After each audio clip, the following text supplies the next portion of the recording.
अगर वो बॉडी के बाहर हो रहा है दैट वी कैन नॉट से कि is living. Yeah, we can say कि while metabolism is a defining feature of all living organisms without exception, isolated metabolic reactions in vitro are not living things but surely living reactions।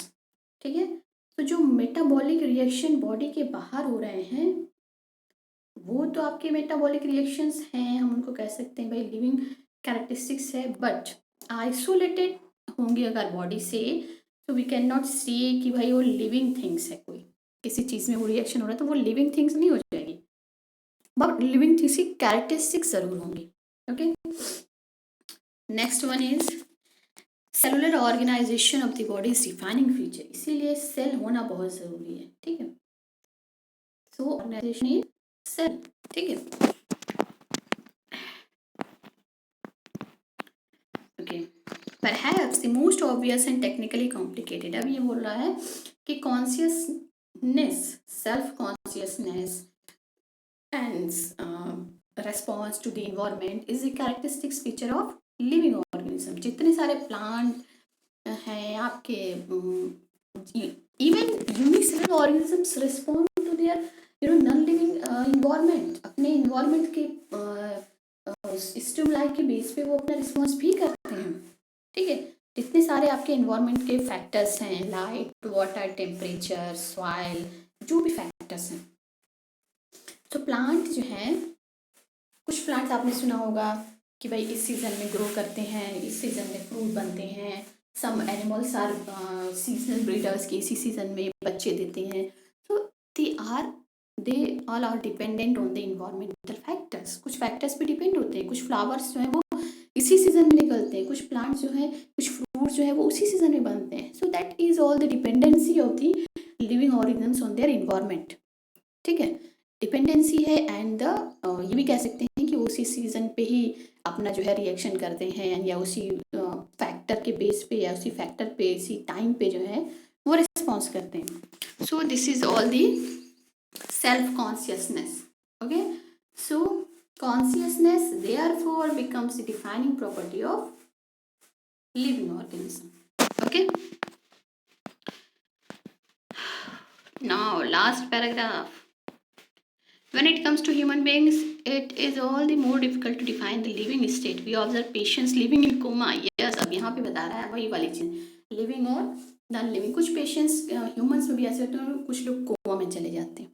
ठीक है, सो क्या we can see कि वो लोग living हैं, कैसे कह सकते हैं? तो वहाँ पे ये लिखा हुआ है कि बहुत सारे ह्यूमंस बीइंग जो कोमा में चले गए, सो ये डिफाइन करना मुश्किल हो जाता है कि is their person is in living state.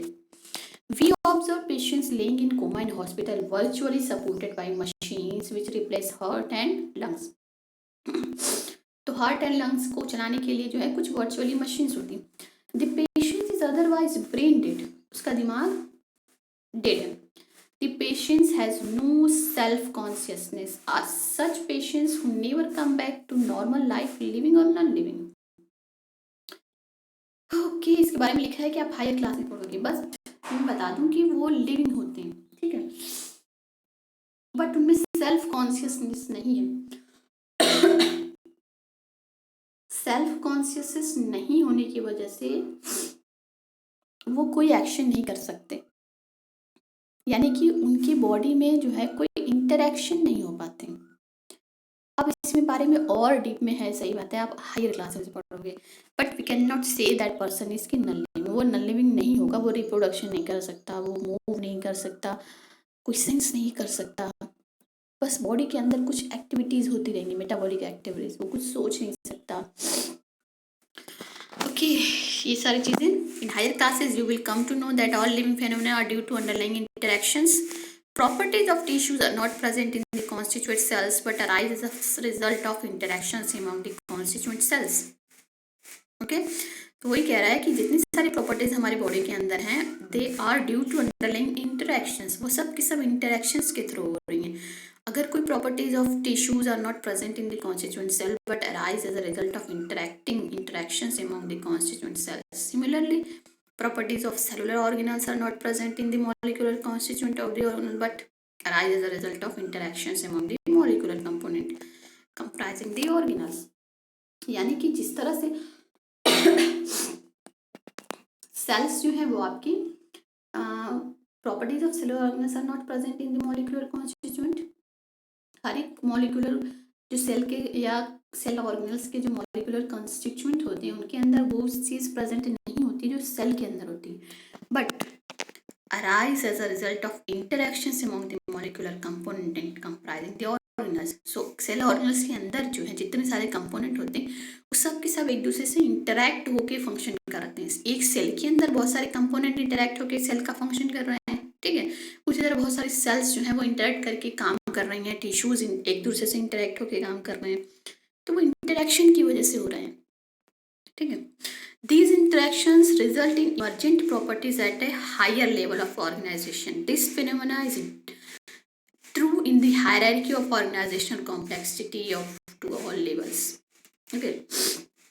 Therefore, we can say that living organisms are self-replicating, evolving the self-regulating interactive system, capable of responding to external stimuli.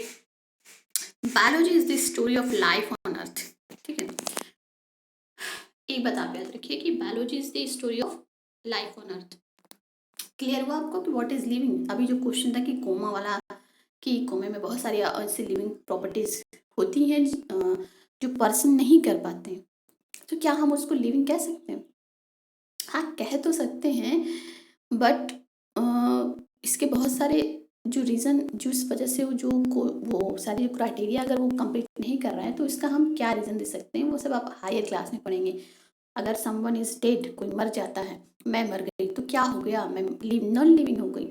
हाँ, अगर मैं मर गई तो मैं नॉन लिविंग हो जाऊंगी, ठीक है, कुछ टाइम तक जो है, क्योंकि सडनली क्या होगा कि हमारा हार्ट स्टॉप हो जाएगा, ठीक है, बीटिंग स्टॉप होगी, जितने सारे हमारे बॉडी के फंक्शन चल रहे हैं वो एज इट इज़ अपनी अपनी जगह पे, क्योंकि धीरे धीरे करके अगर जितना ऑक्सीजन है बॉडी के अंदर, ठीक है, उसको यूज़ करके सेल कुछ काम कर सकती हैं, या फिर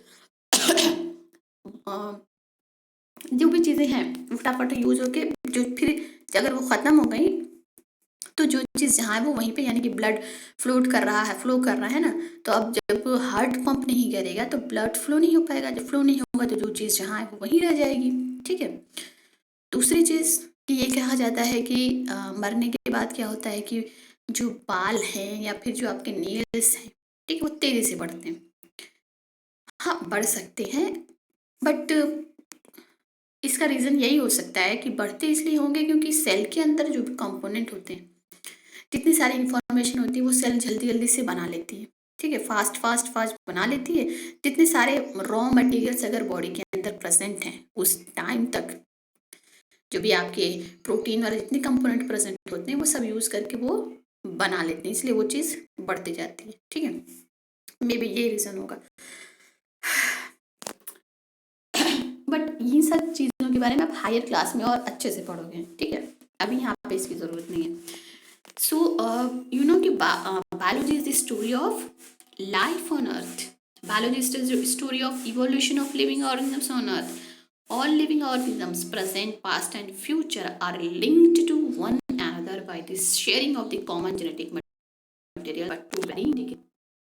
ये लास्ट वाला पैराग्राफ बहुत अच्छा लिखा है कि क्या हो गया, बायोलॉजी की स्टोरी है लाइफ की अर्थ पे, वो स्टोरी किसकी? प्रेजेंट की भी है, पास्ट और फ्यूचर, इन सबको इंटरैक्ट करके एक दूसरे से लिंक करके शेयर करके बनाई गई है, और वैसे ही आपको पढ़ना है, बट टू वेरिंग डिग्री, अलग अलग डिग्री, ठीक है। ओके, नेक्स्ट हम पढ़ेंगे डाइवर्सिटी इन लिविंग ऑर्गेनिजम्स। यहाँ पे आपको पढ़ना है क्लासिफिकेशन, ओके।